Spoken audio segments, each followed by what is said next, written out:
সংসার কখনোই নিখুঁত হয় না। এটা দুজন মানুষের বোঝাপড়ার উপর দাঁড়ানো একটা সুন্দর যাত্রা। এখানে ভালো থাকতে হলে ভালোবাসার পাশাপাশি সম্মান আর ধৈর্য খুবই দরকার।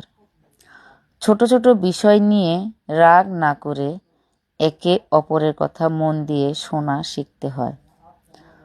মনে রাখতে হবে যে তা নয়, সম্পর্কটা টিকিয়ে রাখাই আসল সাফল্য। অভিমান হবে, ভুল বুঝাবুঝি হবে, কিন্তু দিনের শেষে ক্ষমা করে আবার কাছে আসাই সত্যিকারের ভালোবাসা।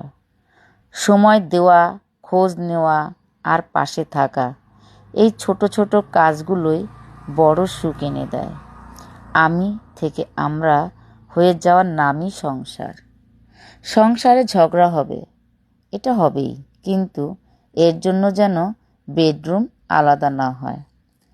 ঝগড়ার সময় মনে রাখবেন, আপনি যে ইস্যু নিয়ে ঝগড়া করছেন সেই ইস্যু আপনার স্বামী অথবা স্ত্রীর চেয়ে মূল্যবান নয়।